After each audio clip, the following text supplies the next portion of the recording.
हरे कृष्णा दोस्तों, YouTube channel Akhouri Vineet में स्वागत है। और 80वां स्वतंत्रता दिवस 2026 80वां स्वतंत्रता दिवस 2026 को हार्दिक बधाई। YouTube चैनल अखौरी विनीत की ओर से 80वां स्वतंत्रता दिवस 2026 15 अगस्त आजादी से जुड़ी 10 रोचक बातें जो हर भारतीय को जाननी चाहिए। भारत 15 अगस्त 2026 को अपना 80वां स्वतंत्रता दिवस 80th इंडिपेंडेंस डे मना रहा है।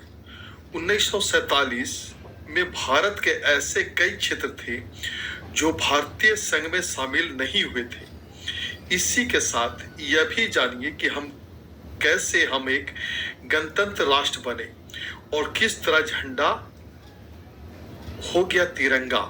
आजादी के इस गौरवशाली यात्रा से जुड़ी ऐसी 10 बेहद दिलचस्प और रोचक बातें जो हर भारतीय को पता होनी चाहिए। 15 अगस्त की तारीख को चुनी गई। भारत के आखिरी वायसराय लॉर्ड माउंटबेटन ने 15 अगस्त की तारीख चुनी थी। इसका मुख्य कारण यह था कि 15 अगस्त 1945 को द्वितीय विश्व युद्ध वर्ल्ड वॉर सेकेंड में जापान की सेना ने मित्र राष्ट्रों एलाइड फोर्सेस के सामने आत्मसमर्पण किया था। माउंटबेटन इसी दिन को अपने लिए शुभ मानते थे। हालांकि कुछ ज्योतिषी ने भी इसे 15 की सलाह दी थी।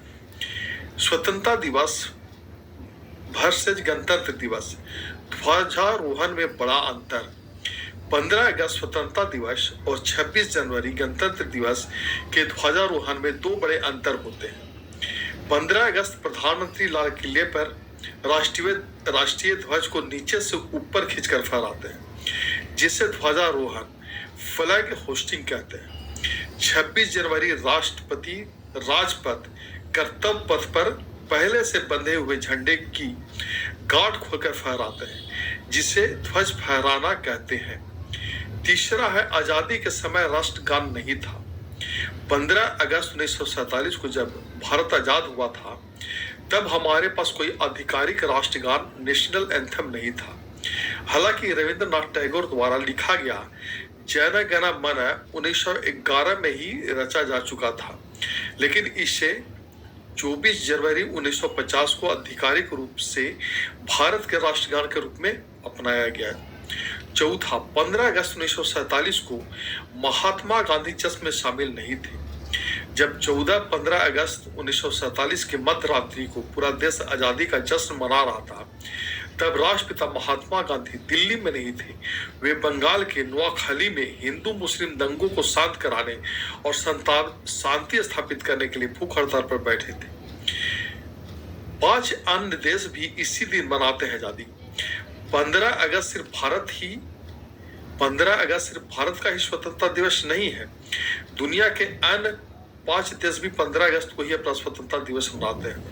दक्षिण कोरिया, साउथ कोरिया और उत्तर कोरिया, नॉर्थ कोरिया, जापान से 1945 में आजादी, बहरीन ब्रिटेन से 1971 में आजादी, कांगो गणराज्य Republic of the Congo France से 1960 में आजादी, लिechtenstein जर्मनी से 1866 में आजादी। भारत और पाकिस्तान की आजादी एक साथ हुई थी।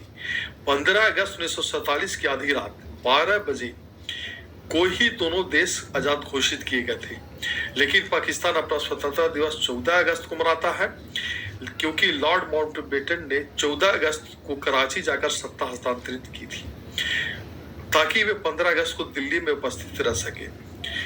भारतीय तिरंगे से जुड़े कड़े नियम।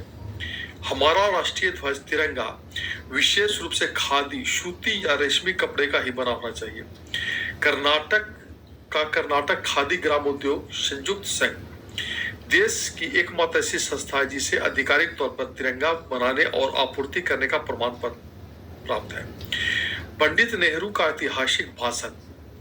14 अगस्त 1947 की आधी रात को भारत के प्रथम प्रधानमंत्री पंडित जवाहरलाल नेहरू ने संसद भवन में अपना प्रसिद्ध भाषण दिया था, जिसे ट्रिस्ट विथ डेस्टिनी नियति से वादा के नाम से जाना जाता है। इसे 20वीं सदी का सबसे महान भाषणों में गिना जाता है। 1947 में रुपयों की कीमत डॉलर के बराबर थी। एक बहुत लोकप्रिय मिथक है कि 1947 में $1 1 रुपया था। दरअसल उस समय भारत का रुपया अमेरिकी डॉलर से नहीं बल्कि ब्रिटिश पाउंड JBP से बंधा हुआ था और 1 पाउंड की कीमत 13.33 रुपये थे। डॉलर के मुकाबले भारतीय रुपये की दर उस वक्त लगभग 3.30 से 4 के आसपास थी। 1947 में आजादी के समय भारत में विलय नहीं हुए थे ये क्षेत्र। आजादी के समय भारत में कुल 562 देशी रियासतें थी। सरदार वल्लभ भाई पटेल और VP मेनन के प्रयासों से इनमें से 552 रियासतों जो भौगोलिक रूप से भारत की सीमा में थी का भारतीय संघ में विलय कराया गया। इनमें से अधिकतर ने 15 अगस्त 1947 से पहले ही इंस्ट्रूमेंट ऑफ एक्सेस पर हस्ताक्षर कर दिए थे। हालांकि कुछ प्रमुख रियासतों का विलय 1947 के बाद हुआ।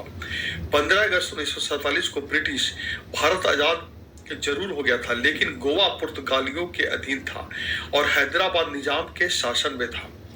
गोवा को 1961 में ऑपरेशन विजय द्वारा और हैदराबाद को सितंबर 1948 में ऑपरेशन पोलो द्वारा भारत संघ में शामिल किया गया। जूनागढ़ गुजरात फरवरी 1948 में जनमत संग्रह रेफरेंडम के बाद विलय हुआ। जम्मू और कश्मीर 26 अक्टूबर 1947 को महाराजा हरि सिंह द्वारा विलय पर हस्ताक्षर करने के बाद जुड़ा। मणिपुर सितंबर 1949 में आधिकारिक रूप से विलय समझौते पर हस्ताक्षर हुए। जय हिंद, जय हिंद, जय हिंद।